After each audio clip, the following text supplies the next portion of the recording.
Pues bueno, primero que nada, buenas noches.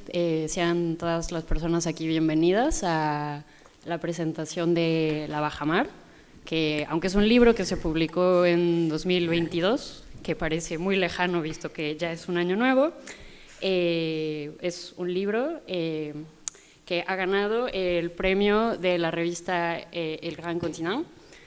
Y este premio tiene una particularidad que se entrega a 3.466 metros de altura con vistas al Mont Blanc, lo cual suena muy paradójico y muy exótico considerando que se está premiando a un libro que transcurre en una ciudad vasca, la cual es atravesada por una ría que define la vida de las personas en ella y en particular la de 5 mujeres, 3 principalmente, que narran esta historia escrita por Aroa Moreno Durán, que está aquí a mi derecha.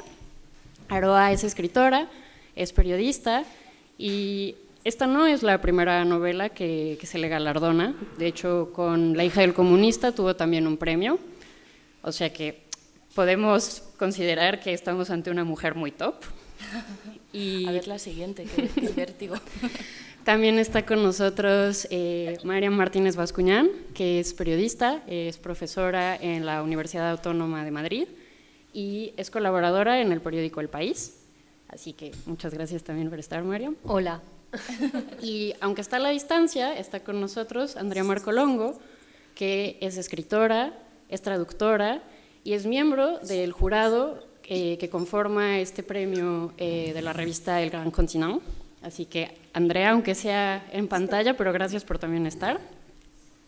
Gracias, hola, desde París. Y bueno, ¿por qué dar un premio en este sitio y por qué dar otro premio de literatura, no? Primero que nada, la particularidad de este premio es que no va directamente a Aroa, sino que se destina el dinero de este premio para traducir y distribuir su obra en las lenguas en las que la revista El Gran Continent pretende trabajar. En este momento publican ya en francés y en español y después, a lo largo de este año, publicarán en italiano, alemán y polaco, lo cual es un enorme trabajo por detrás, el pensar en estos idiomas y el traducir en estos idiomas, que no es poca cosa. 5 parece un número pequeño, pero pensemos en todas esas palabras, ¿no?, que conforman estas lenguas. Así que, como Andrea Marcolongo, además de estar en la distancia, tiene que irse un poco antes de esto, primero les lanzaré a ustedes una pregunta muy sencilla, que pueden levantar la mano para después hablar con Andrea. Aquí no sé cuántas personas hablen más de 2 idiomas. Pueden levantar la mano quienes lo hagan. ¿Quiénes hablan más de 4 idiomas? Una. Bueno, no está tan vacía la sala entonces. 2 personas. Vale. Eso nos da ¿no?, una forma de saber que es importante la traducción. Andrea, cuando estábamos en el premio, me dijo una anécdota que es muy graciosa, que es, claro, a mí Platón no me va a llamar de noche para decirme que por qué le traduje de la forma en la que le traduje, porque Andrea traduce del griego antiguo. Sin embargo, Andrea, te vi, ¿no?, platicando con las personas que estaban con nosotras en el premio, en italiano, en español, en francés, en inglés. En este momento, ¿qué importancia tiene la traducción, no solo para entendernos, sino para construir otras formas de relacionarnos? Bueno, hola y buenas noches a todos. La traducción, bueno, me acuerdo, ahora para empezar, me gustaría citar a Umberto Eco, que decía que justo la traducción es el idioma de Europa. Y cuando hablamos de traducción no es solamente, o por lo menos no lo es para mí, una traducción matemática de una palabra, de un idioma, una palabra de otro idioma, es verdaderamente una traducción de ideas. Y creo que es esta la fuerza y la ambición de este premio literario. Es intentar crear, construir una Europa que sea una Europa de traducción de ideas. Yo soy escritora y siempre me pregunto por qué no tengo ninguna idea de los libros que ahora están en librería en Madrid o en Roma. La literatura, por lo menos hoy en día, aún es muy, muy local. Tenga que empezar verdaderamente para una libre circulación no solamente de cosas, sino sobre todo de ideas y de literatura. Esta es la fuerza de este premio y que es un premio muy, muy ambicioso, vuelvo a repetirlo. Traducir un libro en 5 idiomas no es algo, pueden parecer pocos, pero no es algo muy, muy común, no pasa cada día que un libro sea traducido en 5 idiomas europeos y que salga en todas las librerías de Europa. Eso es una ambición, es un proyecto, es además una manera de construir. Y Andrea, te voy a hacer una pregunta más, porque es verdad que está fallando la conexión, entonces para tampoco forzar la conversación, y es, ustedes eran 8 personas, de las cuales 6 votaron por La Bajamar para hacer la novela que ganara este premio. ¿Cómo se elige entre 5 novelas escritas en 5 lenguas distintas? ¿Cuál es la que más puede representar una Unión Europea cultural? Antes de empezar, lo siento por la conexión, estoy en un teatro, entonces lo siento muchísimo. Bueno, desde un punto de vista práctico, nosotros, los miembros del jurado, tuvimos una parte, por lo menos una parte de todos los libros en concurso traducido en francés. El francés es para nosotros la lengua franca. Entonces, como hay que leer un libro para poderlo juzgar,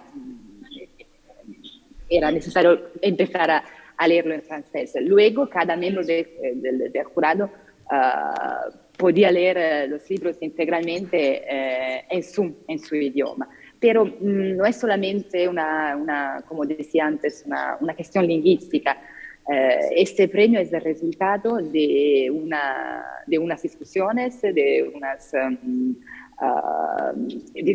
yo diría de una discusión, es decir, compartimos muchísimo nuestras ideas, nuestras opiniones sobre los libros que hemos leído. Entonces, al final, como es un premio, hay que elegir el libro mejor. Bueno, este año fue el caso del libro de Aroa y enhorabuena una vez más. Pues, Andrea, gracias por estar con nosotros. Si te parece bien, cortamos la conexión contigo porque tienes otras cosas que atender y continuamos aquí en la presencialidad. Gracias, infinito. Un abrazo. Bueno. Un abrazo. Esta es Andrea Marcolongo. Bueno, no sé si corto yo la transmisión, pero bueno, para no dañar nada para el Círculo de Bellas Artes. Por cierto, les recomiendo encarecidamente a Andrea Marcolongo. Hizo unas píldoras en el programa en el que trabajo, en A Vivir que son 2 días, hablando del lenguaje, del origen de las palabras. Y bueno, Andrea mencionaba, ¿no?, que no solo es una cuestión de lingüística a la hora de haber elegido a la obra que ganó, sino también el contenido. La Bajamar es una obra que, como dije, transcurre en una ciudad principalmente del País Vasco, pero realmente es una obra cuyos 2 temas principales podrían reducirse a la Guerra Civil Española y a la maternidad. Y aquí les vuelvo a lanzar otra pregunta y es, ¿la guerra les da miedo? Vale. ¿La maternidad les da miedo, independientemente de su género? Vale, creo que estamos de acuerdo entonces en que quizás no hayamos experimentado ni la una ni la otra, pero es algo que humanamente nos da miedo, ¿no? Es una experiencia vital que cruza a las personas. Aroa, ¿en qué momento tú decides mezclar estas 2 bombas humanas para escribir esta novela? Pues, bueno, buenas tardes a todos y a todas y muchísimas gracias por venir. Hoy, o sea, yo sé que La Bajamar se ha presentado muchas veces, que que muchos de los que estáis aquí me habréis oído hablar de esta novela, pero hoy es una ocasión especial porque el 17 de diciembre me pasó esta cosa inesperada de que le dieran un premio que me llevó, no metafóricamente, a la cumbre del Mont Blanc a recibirlo. Y allí estaban estas dos mujeres acompañándome y otras tantas personas. Y bueno, pues fue un subidón de fin de año tremendo, ¿no? Que todavía me dura y que todavía miro con un poco de incredulidad, la verdad. Y bueno, pues La Bajamar sí toca esos temas, más que la guerra civil. Bueno, claro que aparece la guerra civil y sus consecuencias, ¿no? que es el exilio de esa niña, ¿no? Y yo me planteé escribir esta novela un poco, o sea, lo he reflexionado después, por qué escribí eso, pero es como que empiezan a barruntarte preguntas, ¿no? y obsesiones, y uno acaba escribiendo para entenderlas. No es casualidad que en el año 2016 yo había tenido un hijo, y entonces empecé a preguntarme qué había pasado conmigo después de tener a ese hijo, si podía reconciliar a la mujer que yo era antes con la madre en que me había convertido, ¿no? Lo que pasa es que yo no quería escribir ni una memoria de mi maternidad, ni ahondar en cosas de crianza. Sí leí muchísimo, ¿no?, acerca de eso, a otras escritoras, sobre todo, que habían escrito su maternidad, pero bueno, eso estaba ahí por una parte, ¿no? Y por otro lado, me llegó una historia que me contó una persona que conocí en el País Vasco, que es la que ubicó la novela en ese tiempo, ¿no? Aparte de que yo tenga cierta tendencia, debo decir, a ese tiempo, ¿no?, y a tocar los temas de memoria, ¿no?, y todo ese pasado reciente de nuestro país que nos ha traído hasta aquí. Entonces, cuando él me cuenta la historia de su madre, la historia de unas niñas que se van al exilio, que las recibe otra mujer, que las cuida, que les da todo, ¿no?, que les da casa, que les da cariño, que les da amor, empecé a tomar como una perspectiva, ¿no?, y empecé a preguntarme cómo había sido la maternidad de otras mujeres en otras circunstancias históricas o en otros momentos políticos, o no sé, o de las mujeres anteriores que me precedieron en mi familia, ¿no? Y por qué nunca se lo había preguntado. Entonces así tomé como esa perspectiva histórica y pensé, bueno, es verdad que se ha escrito mucho de la guerra, que se ha escrito del exilio, que se ha escrito del País Vasco, ¿no?, donde transcurre la novela, pero ¿qué pasó con ellas, ¿no? ¿Qué pasó con las madres? O sea, con las mujeres que habían sido madres, cómo cuidaron a sus hijos, cómo los alejaron de ese cerco de violencia, primero muy físico de la guerra, ¿no?, de sacarlos, de salvarlos, luego el cerco de la violencia en el País Vasco, que es muy diferente, ¿no? Era muy visible, pero a la vez era muy latente, ¿no?, muy subterráneo. Y luego está el último personaje, ¿no?, que es una mujer contemporánea, que también tiene un cerco de violencia, ¿no?, que también está rodeada de ciertas tensiones que no están fuera, sino que están dentro de ella misma. Y así es como se mezcló todo, ¿no?, y empecé a escribir a raíz de la historia que me cuentan, y de pronto la novela pues se fue levantando. ¿Y cómo es que comienzas a investigar estas historias que se bordean, ¿no? Nos quedamos siempre con la letra grande de la Guerra Civil Española, 1936-1939. ¿Cómo podemos llegar a aquellas historias que se han quedado de lado por los grandes relatos? Y sobre todo por los grandes relatos de ellos. Bueno, pues, o sea, yo creo que lo principal es escuchar. O sea, a mí me llegó esa historia, por ejemplo, escuchando, ¿no? O sea, yo me senté con alguien que tenía algo que contarme, algo que a él le preocupaba, que le emocionaba, y al contármelo me emocionó a mí. Entonces, cuando yo sentí que al escuchar la historia de esta familia se me erizaba la piel, se me humedecían los ojos, cuando él me cuenta la historia con la que arranca la novela de ese niño que su madre no puede poner en un barco para mandarlo al exilio porque no se quiere quedar sola, porque es muy débil, y se lo lleva de vuelta a su aldea una vez pasada la guerra y se le muere porque se le cae en una ría. O sea, a mí eso, cuando me lo cuenta, que mi hijo tenía 2 años, es que casi me puse a llorar delante de él, ¿no? Que fue como, o sea, un poco intenté controlar, pero en realidad eso es lo que me emocionó, ¿no? Entonces, como esa, hay miles de historias que yo creo que en realidad es el trabajo que hay por hacer, ¿no? Por ponerle nombre y apellidos a las pequeñas historias, a las historias individuales, a las historias de las mujeres que se quedaron en la retaguardia, ¿no? Que no cuentan, que no constan. O sea, ¿cuánta gente se fue al exilio? No se sabe todavía. ¿Cómo es posible que no se sepa todavía? Ahora que mencionas el exilio, quería hacerte una última pregunta antes de hacer a ambas una pregunta común, y es, estamos viviendo en este momento en el continente europeo, todos los días vemos en la prensa titulares respecto a la invasión rusa en Ucrania, ¿no? La guerra es algo que siempre ha estado ahí, pero parecía que nos toca ahora porque es cercana, y con la guerra hay exilios y hay desplazamientos, y a veces se nos olvida, ¿no? Hay una frase en tu novela en la cual se hace alusión al exilio de estas dos niñas, que su madre las manda en un barco, quién sabe a dónde, con tal de salvarlas, y se salvan y se mantienen juntas porque una niña belga dice, no quiero a esa niña española en casa, ¿no? Se nos olvida a veces que este país también ha sido un país migrante. La Europa de día de hoy, ¿cómo crees que está construida? ¿Cómo, a partir de esos exilios o también de esas personas como esa madre que no conocía más allá de su ciudad y siempre se ha quedado allí, esa gente inmóvil dentro de Europa? Mira, me estoy acordando que el viaje de la mujer real, ¿no?, que hay detrás del personaje de Ruth a Bélgica, ese exilio de 3 años que ella vivió con sus hermanas, porque eran más hermanas en la realidad, fue el único viaje que hizo en su vida fuera de Pasaya, ¿no?, que es de donde ellas eran.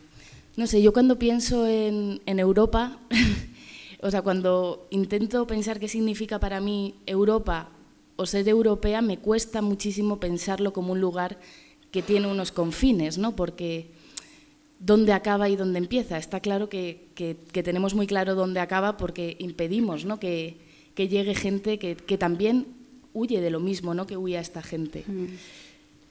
Entonces, no sé, siempre estos pequeños relatos, ¿no?, de gente que se marchó y que se marcha con una maleta, en esa maleta pienso que no solo llevan sus enseres, ¿no?, también llevan dolor, cultura, tradición, ¿no?, y afectos, ¿no? O sea, son las pequeñas conexiones que se hacen, ¿no?, de esas niñas yendo a Bélgica, siendo recibidas y cambiando su vida para siempre por un recuerdo que les causó una gran impresión, ¿no?, estar lejos de su familia y ser acogidas por otra. O cuando se reciben refugiados de otro país. O sea, creo que es la misma historia contada muchas veces, ¿no? Y tenemos que plantearnos por qué cuando sucede 14 kilómetros más allá de Algeciras, esto ya no vale, ¿no? Esos afectos ya no nos valen. Sí, totalmente. Y pasando un poco a la forma, ¿no? A estas historias siempre se repiten o tienen patrones en común. La forma en la que los podemos registrar suelen ser los textos, ¿no? Evidentemente has tenido una labor muy amplia para llegar a poder publicar esto, que se dice fácil, 190 páginas, ¿no? Pero ha habido un trabajo de edición, ha habido un trabajo de ver qué dentro de ese exilio, qué dentro de ese movimiento es lo que hay que contar para mover las fibras de las personas. Y un poco lo mismo se hace en el periódico, Mariam, supongo, ¿no? Es esto que hay aquí, tiene un montón de trabajo por detrás, o sea, esto, claro, ahora pues sirve para envolver regalos quizás, ¿no?, pasadas estas fechas navideñas, pero ¿cuánto tiempo toman en escribir los textos y cómo valoran qué es importante y qué no es importante incluir en el texto? Sé que esta pregunta puede parecer baladí cuando uno está muy metido en este mundo, ¿no?, pero ¿cuánto hay para que algo en 300 palabras pueda contar la inmensidad del mundo? Si quieres, Mariam, contestar tú primero. Bueno, en primer lugar, también quiero agradecer estar aquí esta tarde. Para mí es quizás pues, de los encuentros del Gran Continuum uno de los más especiales para mí. porque por la compañía sobre todo, y porque es un momento para celebrar este libro, y es un momento para celebrar pues la aportación de este libro también a esta idea, ¿no? Tú, Aroa, hablabas de qué es Europa. Pues yo creo que Europa puede ser una idea y puede ser un territorio, ¿no? Puede ser las dos cosas con toda la profundidad que queramos darle a esto. Y sobre la pregunta más concreta, ¿cómo se cuenta una guerra, ¿no? ¿Cómo se cuenta una guerra? Hubo muchos debates muy interesantes también en el periódico a raíz de esta guerra de Ucrania,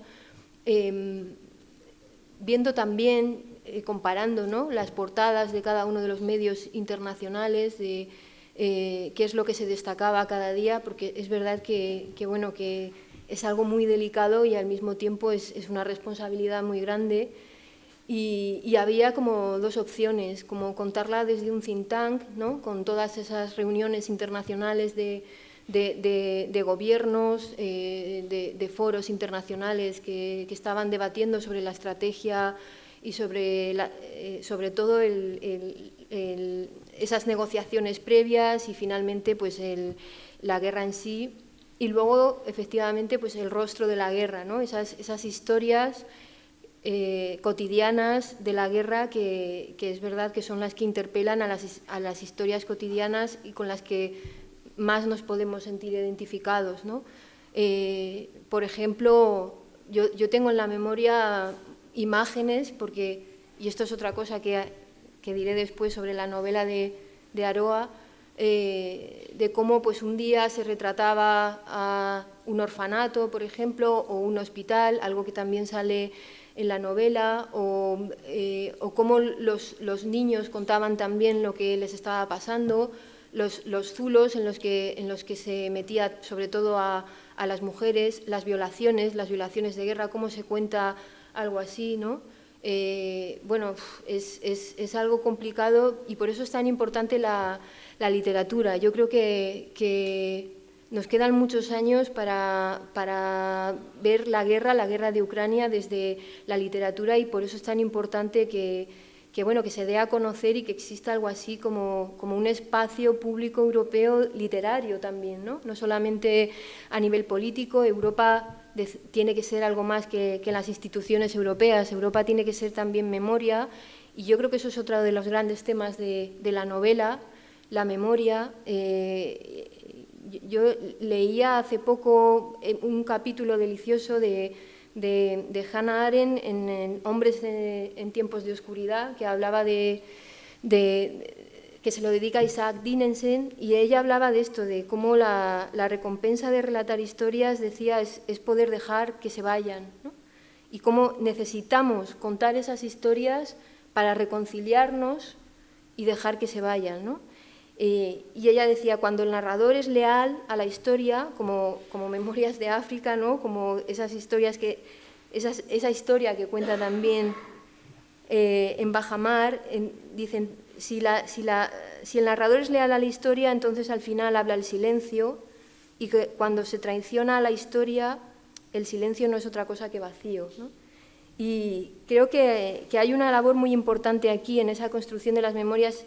Ella habla al principio del mosaico de las memorias. Quiero construir algo, y no sé si es ella o la protagonista la que está hablando en ese momento, y creo que es algo muy importante también para construir Europa, ¿no? Porque creo que si hay algo que nos está fallando en estos momentos, también en cada uno de los países, es el mundo común, ¿no? Estamos viendo que no puede haber una democracia ni ningún proyecto si no hay un mundo común, ¿no? Si no se habla un idioma que no es necesariamente la lengua, sino pues una visión compartida sobre los hechos, sobre lo que ocurre, qué es lo que nos preocupa, sobre una agenda, sobre que ha habido una guerra, que es un abuso, sobre que ha habido una invasión, sobre que hay muertos en las cunetas, sobre esto necesitamos compartirlo. Este es el mundo compartido, y a partir de ahí debemos construir, ¿no?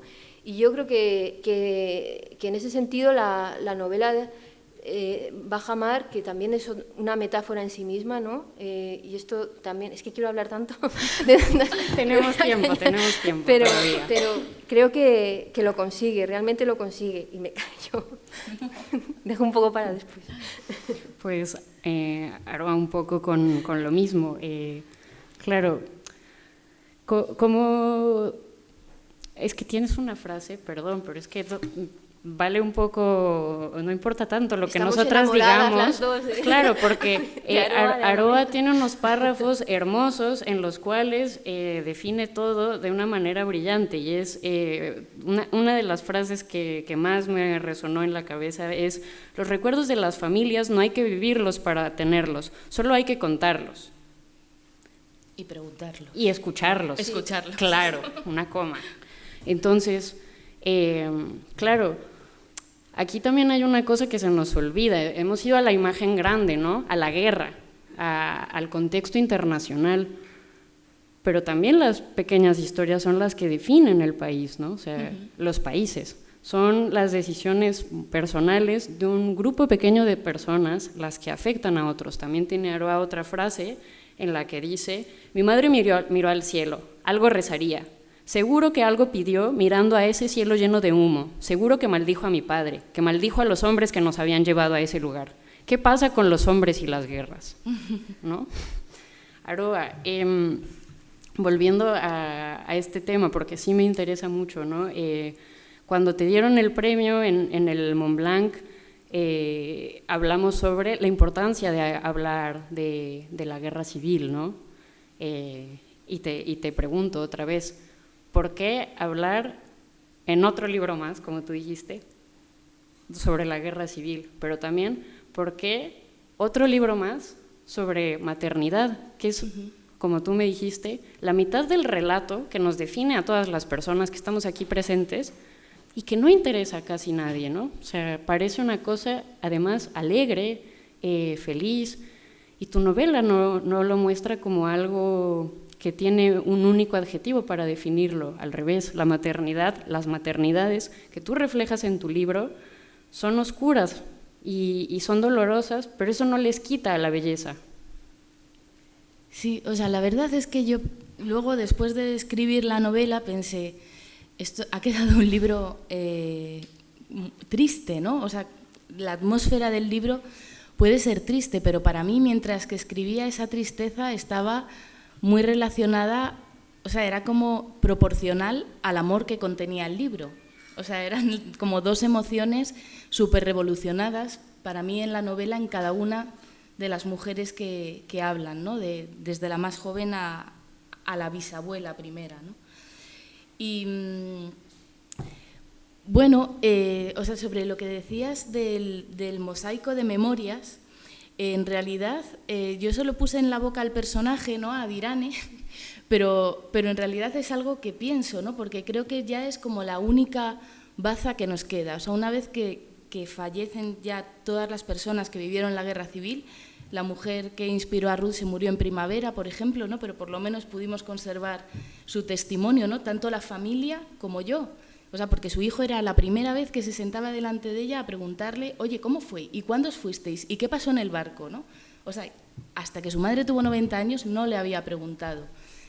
Entonces pienso que como en este país nos cuesta tanto, ¿no? Encontrar un relato en común que nos haga sentir cómodos, porque la guerra civil y la dictadura, aunque sea remover el pasado, como dicen, aunque haya que pasar páginas, sigue siendo algo que está abierto, porque si no, no se utilizaría de esa forma. Pienso que lo único que queda sería recoger esas pequeñas memorias, ¿no? Esas pequeñas biografías, los nombres y apellidos, las historias pequeñas que cuentan la historia grande, ¿no? Entre todas, ¿no? Que suman, ¿no? Entonces eso es algo que yo pienso, ¿no? Y que le puse a Dirane cuando dice que está pensando, ¿no? En ir a grabar a su abuela para hacer un mosaico de las pequeñas memorias. Y esto es algo que no me he inventado yo, en realidad lo vi en Colombia, cómo estaban tratando el conflicto armado, ¿no?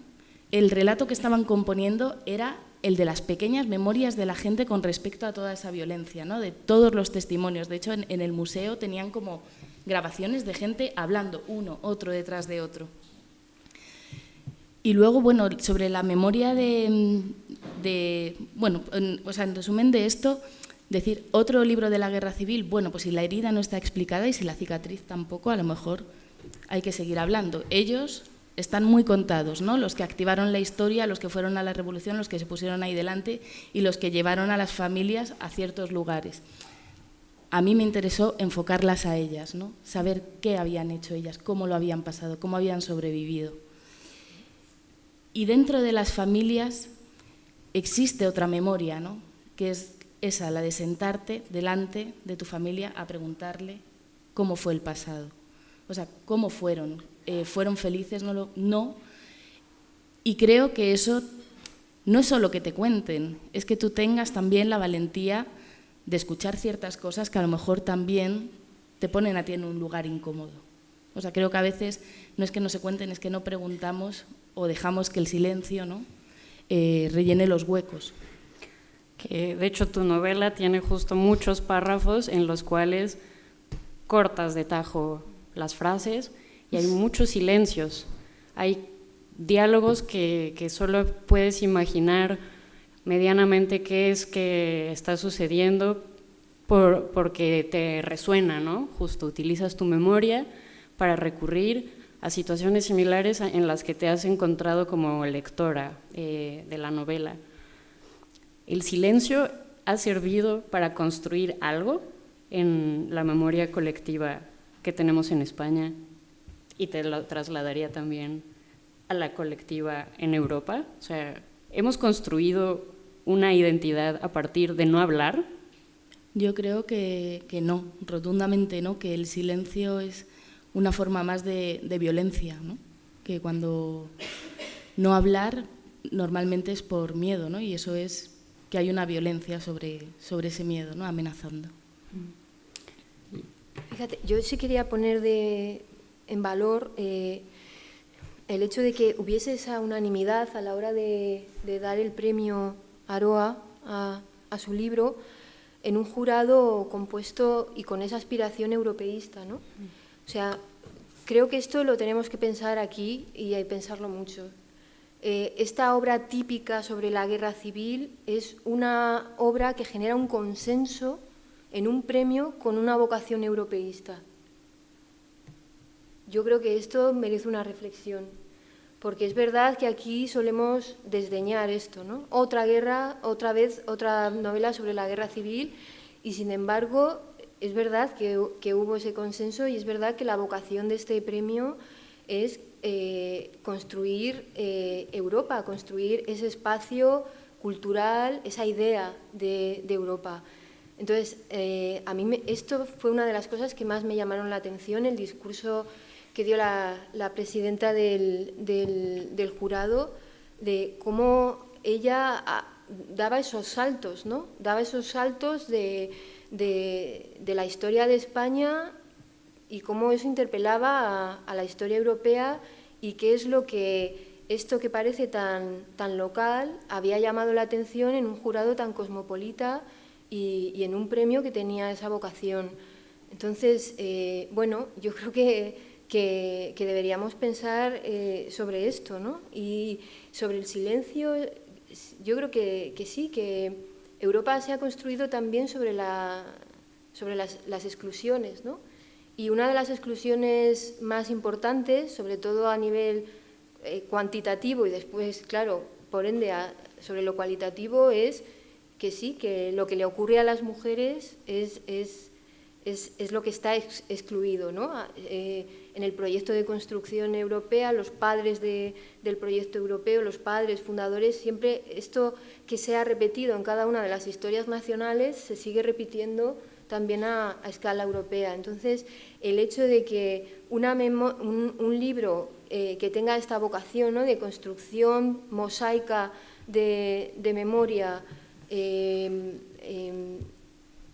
además recoja la vida de mujeres y fíjate, la maternidad es un tema, pero yo es que creo que es como también la baja mar, ¿no? O sea, realmente no hay hay muchos temas ahí en el fondo que van saliendo a la superficie cuando baja la mar, ¿no?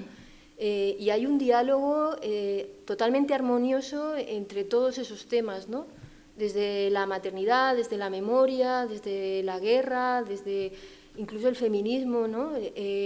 La violencia, bueno, y están perfectamente hilvanados, ¿no? Desde ese punto de vista también formal, creo que es un gran libro, lo tenéis que leer.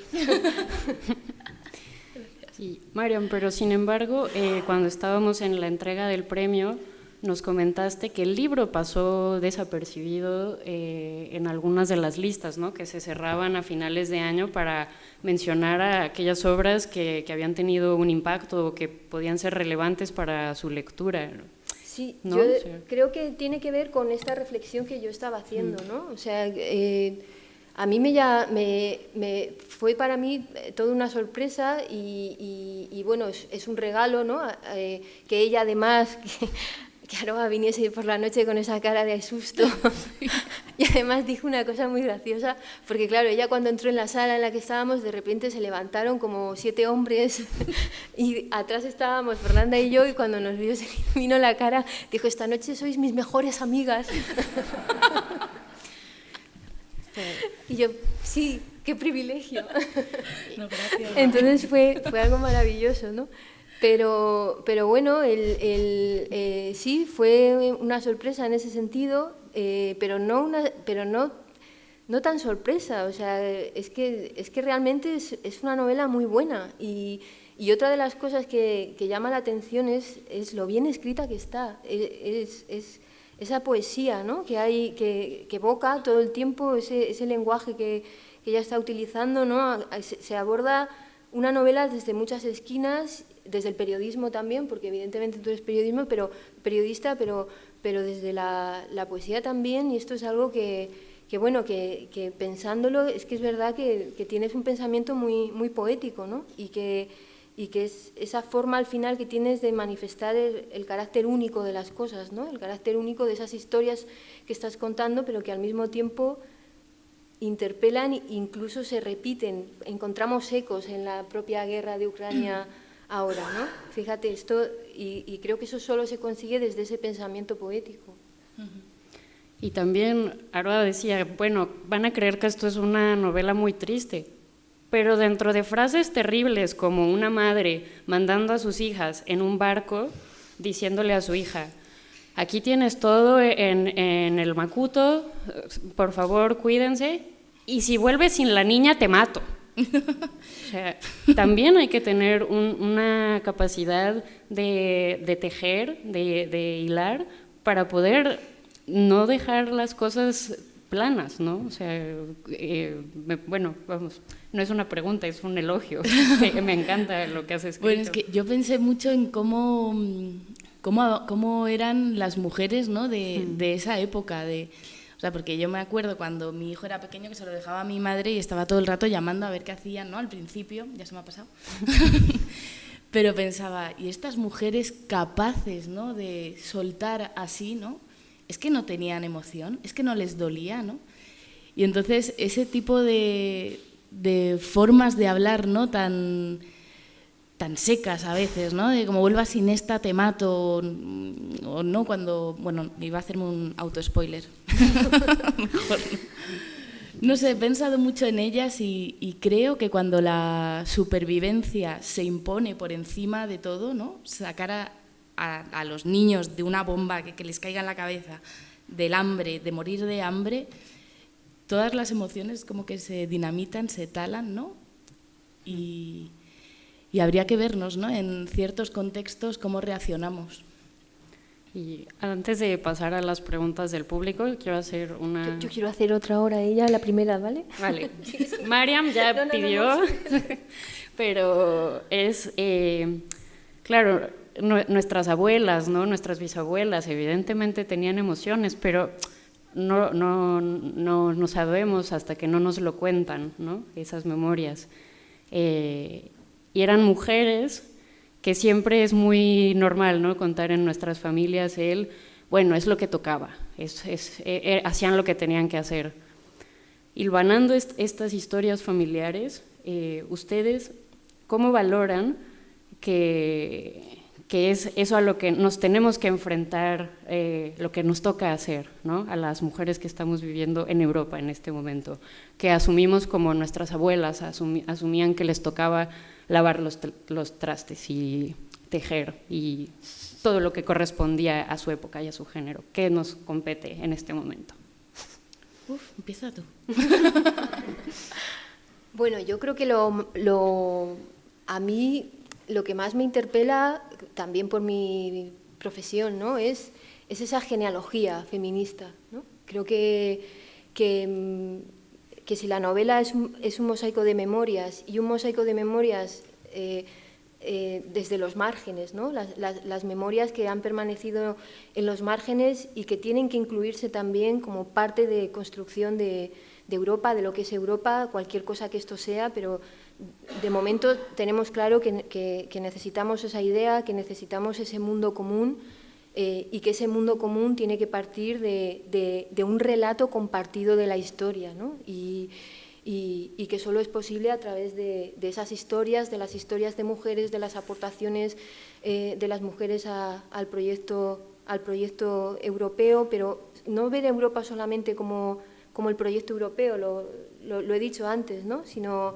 como ese espacio, como ese territorio que nos define también, es un espacio con unos valores, es un espacio con una historia, es un espacio con una proyección hacia afuera que tiene algo que decir al mundo, que tiene algo que decirse a sí mismo, ¿no? Y que parece que solo emerge como fruto de los choques, ¿no? Como está pasando ahora con la guerra de Ucrania, ¿no? Yo creo que esto es lo que a mí más me interpela, sobre todo recoger ese mosaico de memorias, y aprovecho para hacer la pregunta porque yo quería poner en valor el premio también, ¿no? El hecho, el proyecto de la revista, el Gran Continent, el hecho de que es una revista que aspira, ¿no? a hacer ese espacio de opinión pública que no existe en Europa, que es muy difícil construir, y que dentro de ese proyecto esté pues, un premio de estas características con esta vocación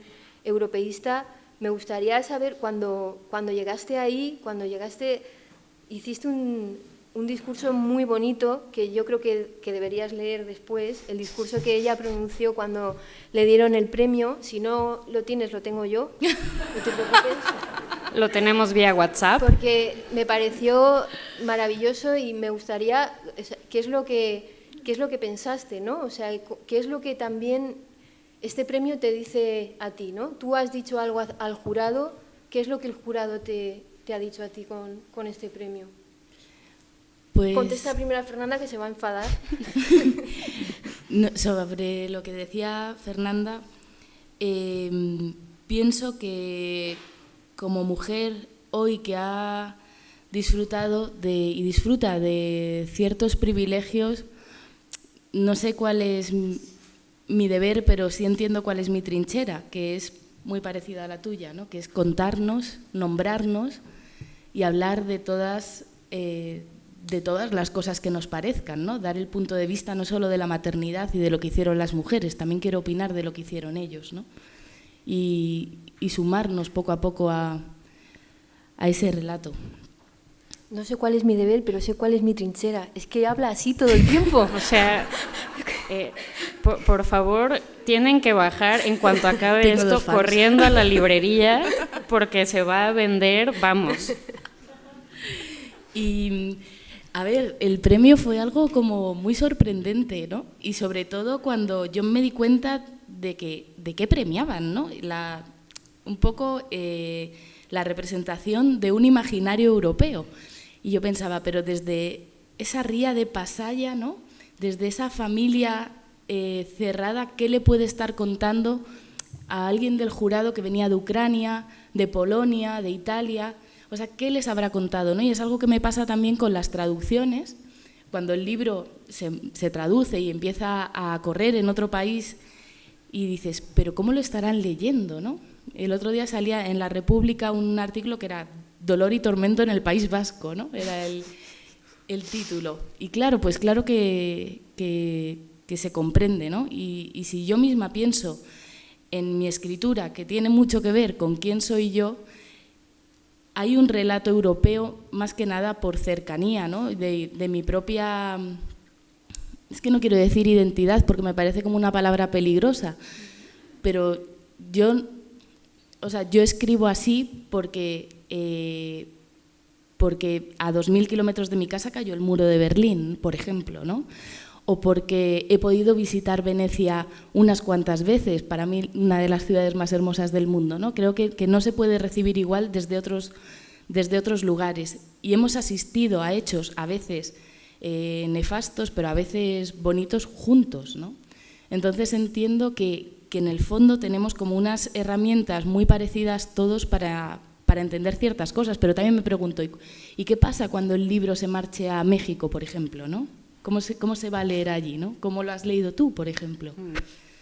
No sé, creo que es un poco lo que tiene la literatura, ¿no? Que es capaz de contar desde una historia muy particular, escondida en una ría del País Vasco, una historia, es que no quiero decir universal porque va a sonar como muy engreído, ¿no? Pero es universal. Pero una historia que apela a una mujer polaca, por ejemplo, o a un lector polaco, de donde sea, ¿no? Pero bueno, o sea, sí es algo que he tenido como que reflexionar, y estoy de acuerdo con Marian que aquí la etiqueta guerra civil, memoria, dictadura, nos predispone a la lectura de cierta manera, ¿no? Entonces, cuando lo despojas de eso, a lo mejor la historia cuenta otras cosas.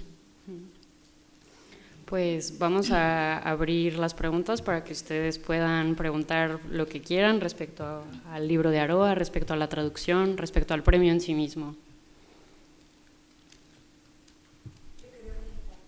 Bien. Vale, mira, están trayendo el micrófono. Hola, sí, se me oye, ¿no? Sí. Yo quería preguntar por la traducción. Yo conozco las dos novelas de Aroa y veo que La hija del comunista se va traduciendo y pensé, pues con La bajamar pasará lo mismo. Pero entonces le dan este premio y me dice la dotación económica y es solo para traducciones. Entonces quería saber si sabéis cómo se gestiona o cómo va todo esto. Yo no, la verdad. Si Florent me permite contestar en nombre de la revista, por lo que yo he sabido por parte de ellos, efectivamente es una dotación económica de 100.000 euros que va destinada a la traducción y también a la distribución de la novela. Es lo único que sé. Pero es importante, es relevante, porque también es tratar con cuidado a quienes se dedican a llevar las obras escritas en otras lenguas para que se pueda ampliar ese conocimiento y ese relato. ¿Quién más quiere preguntar algo?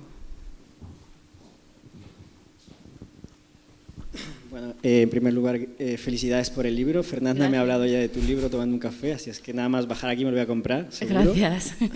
Y quería hacer dos preguntas, si se me permite. La primera sería, a lo largo de esta charla se ha hablado bastante del proyecto europeísta y me gustaría, son tres personas diferentes, estamos habitando este mismo territorio, España, una del País Vasco, Fernanda, España, México, y Marian, no lo sé. Entonces me gustaría saber si me podríais dar tal vez alguna definición de lo que pensáis que es Europa o de la idea que tenéis de Europa. Y la segunda pregunta sería, también habéis hablado de cuando hay una guerra, cuando hay un conflicto bélico, siempre se mete en una maleta lo primero de a mano. Y me gustaría preguntarles qué es lo que cada una de ustedes meterían en la maleta. O sea, ¿llevarían una fotografía, una prenda de ropa? ¿Sobre qué? ¿Cómo? O sea, ¿qué nos llevaríamos con nosotras si estallase una guerra? Muy buena pregunta. Pues, Mariam, por favor.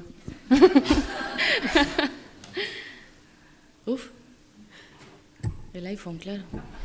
Es que claro, me iba a poner súper cursi, iba a hablar de Walter Benjamin con su maleta de libros y de ensayos que deja en la frontera.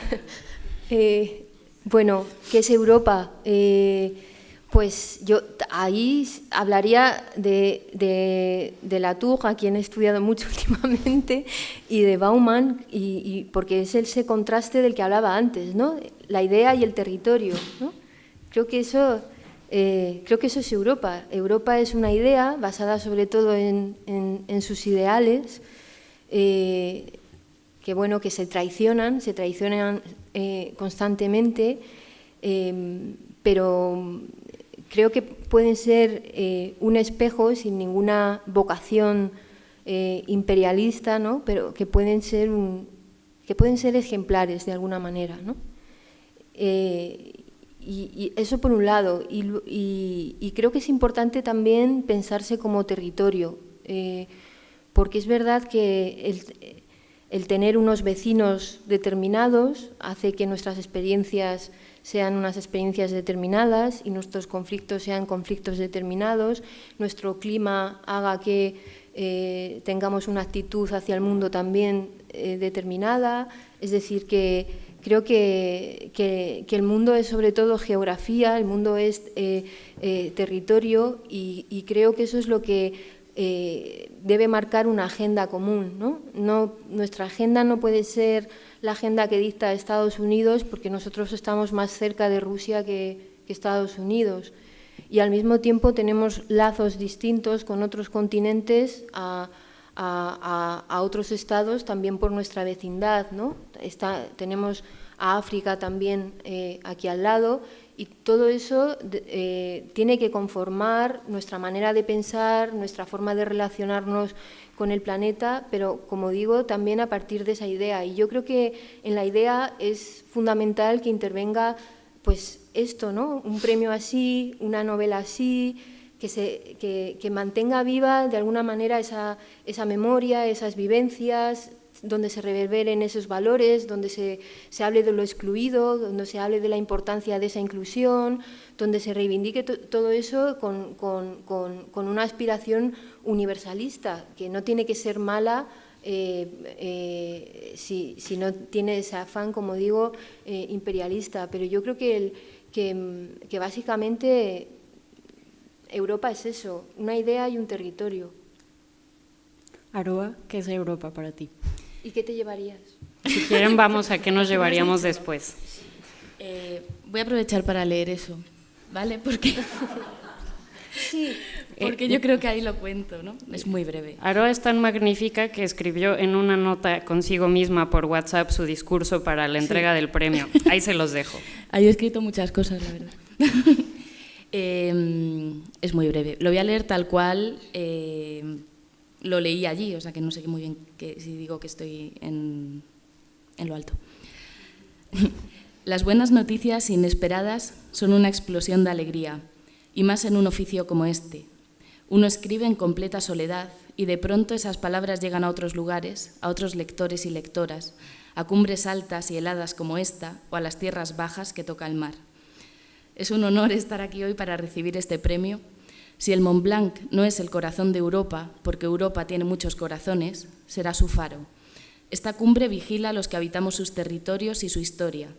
Lo hace desde antes de que los primeros pueblos llegaran a este continente, y lo seguirá haciendo cuando nos marchemos.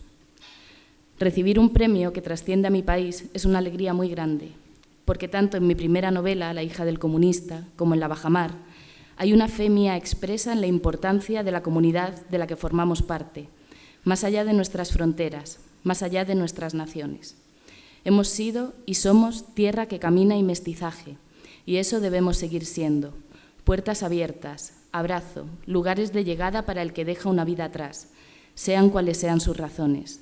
Como la mujer que acoge en Bélgica a las niñas exiliadas de mi novela. Que no se nos pase la palabra solidaridad, ni empatía, ni memoria. Pensábamos que estábamos a salvo. Hace algo más de 2 años que nos sentíamos protegidos en nuestro limpio primer mundo, pero llegó una pandemia y después llegó una guerra y supimos lo que significa la fragilidad. Supimos que todo puede perderse si no es salvaguardado bajo férreas convicciones. Hay una imagen en la novela en la que una maternidad de San Sebastián, en Euskadi, es bombardeada durante la Guerra Civil Española, en 1936. Esa misma imagen pude verla por televisión en Mariupol hace solo unos meses.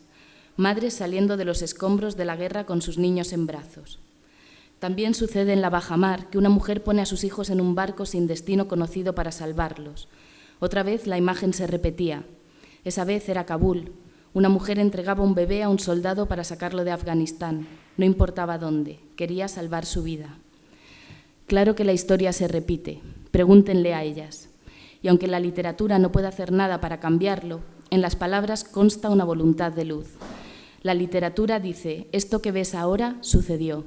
Con la literatura doblegamos aquello que no entendemos, y en aquello que no entendemos laten asuntos tan individuales como el amor y tan colectivos como la guerra. Esta novela habla de las mujeres y de las niñas de las retaguardias. Habla de todo aquello que ellas hicieron mientras la historia pesaba sobre sus espaldas. Historias íntimas vapuleadas por la gran historia. Política llegando a lo más profundo íntimo. La crianza, dar a luz, el violento silencio sobre la mesa de nuestras cocinas. A ellas, madres, hijas, abuelas, a todas las que se enfrentaron a la historia, a las que resistieron, a las que se rebelaron y también a las que no pudieron hacerlo, les escribí esta novela.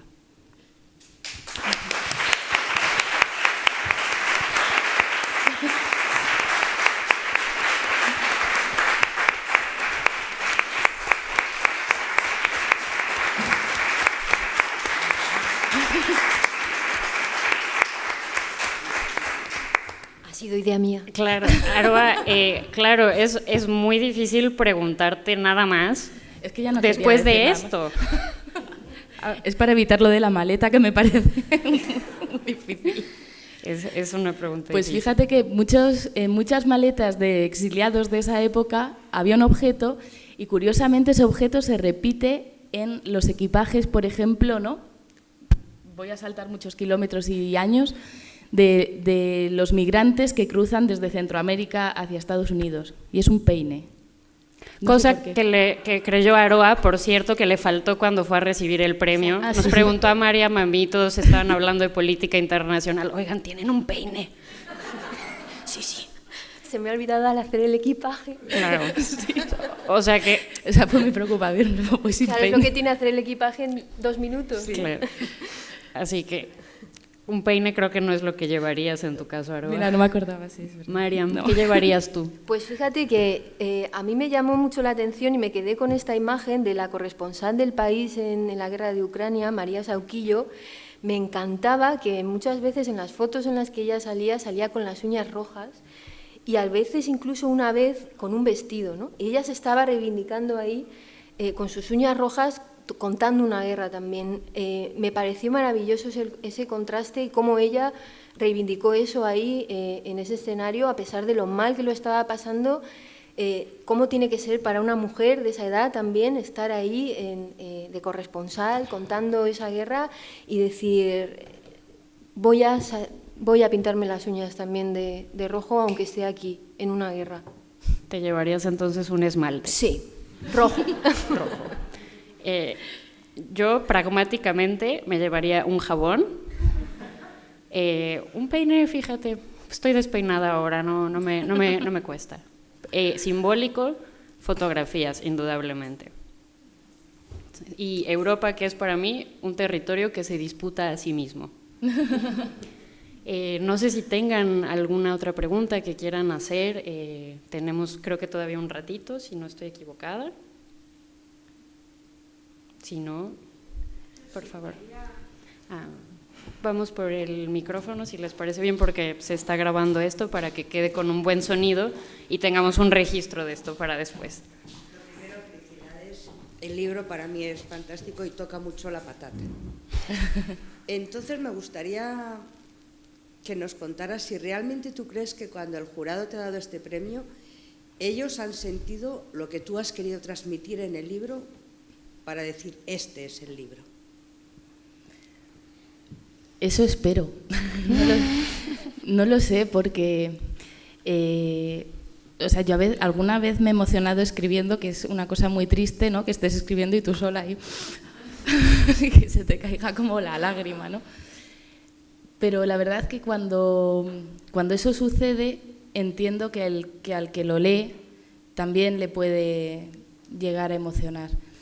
O sea, yo creo en la emoción, que es una cosa que está ahora mismo muy denostada, ¿no? Parece que tenemos que ser máquinas que ni sienten ni padecen, pero yo creo que la literatura va bien cargada de emoción para llegar a tocar el corazón de la persona que lo va a leer. O sea, y que es la línea más recta, ¿no?, entre dos personas. Entonces espero, no que hayan llorado, pero que sí les haya emocionado de alguna forma. ¿Alguna otra pregunta? ¿No? Pues entonces vamos a cerrar. De nuevo, gracias al Círculo de Bellas Artes por tenernos aquí, a la revista Le Grand Continent, que está generando un proyecto de debate muy interesante, muy importante, porque si no nos entendemos no podemos debatir, y a Aroa por estar aquí, a Mariam por estar aquí también, a Andrea, que se fue hace un rato, pero me parece bien también nombrarla, Andrea Marcolongo. Y creo que el premio no solamente está dando una cosa que puede ser, y lo es, ¿no?, impresionante por la cantidad de dinero que se va a destinar para la traducción. O sea, yo creo que el mejor premio que se le está brindando a la Bajamar es que va a ser un libro que va a ser entendido más allá del español. Y lo bello, y quiero reivindicarlo también, es que dentro del premio el hecho de que se hable español es una oportunidad no solo para ampliar el debate desde una perspectiva europeísta, sino porque en el otro lado del charco, como bien demuestra esta lengua, compartimos esto. Entonces, quizás a partir de esas traducciones que se hagan del polaco, del italiano, del alemán, del francés al español, podamos hacer que ese gran continente pueda ser un gran mundo. Dicho lo cual, muchas gracias por haber venido. Gracias.